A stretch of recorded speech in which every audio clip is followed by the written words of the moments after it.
Hey community, Stanley Boots, co-founder of Silta Finance. I'm here with my colleague today to give a weekly update on our work. This is my colleague Adria Visdomine, who's head of our design. And Adria, what have you been working on this week? Hello everybody. We've been working not this week but for the last few months on keep updating and keep building what we already have, which is the lender side of the DApp and the borrower side of the DApp. Okay.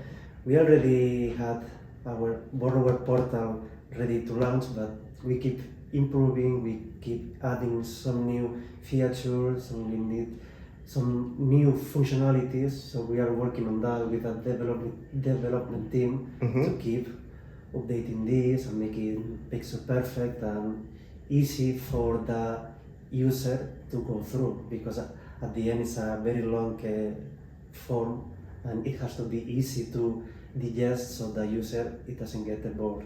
I see. Oh, speaking of easy to digest, here behind us is our wall of work, right? Yeah, so this week we're happy to report that the Silta scoring and due diligence questionnaires have really come together.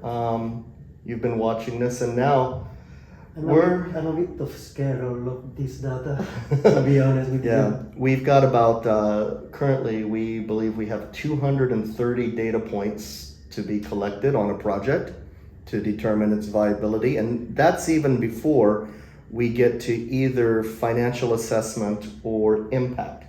So, but we expect it's going to grow and then we'll squeeze it back down. However, we are looking at right now, 230 data points behind us. How do we build around that?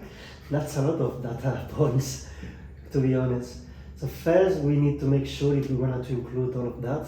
So if we can synthesize all that info, so maybe a couple of data points, it can be the same. So it can be synthesized in the same data points, to make it more easy to digest to the user.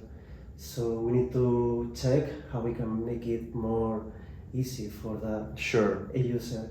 And then once we collect all the data, then it's time for me to make it pretty, to make it accessible, and then hand off to the development team to properly make it a functional DApp for the user.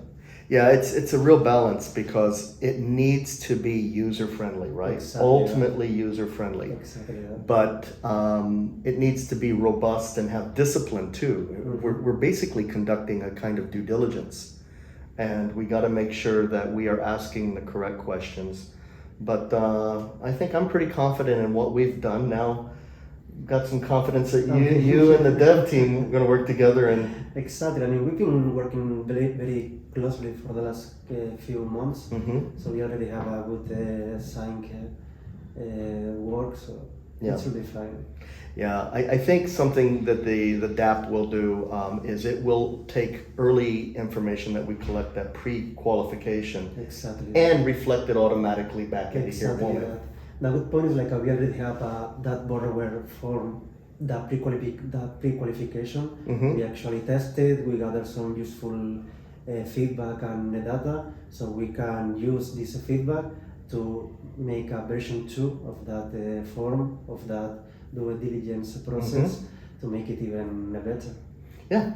This is great. It feels good. It feels good to be on track, doesn't it? Exactly. I mean, and it's super exciting. I mean, this moment in our roadmap is super exciting because it's when we're starting to see all the results from the last month, and it's super exciting.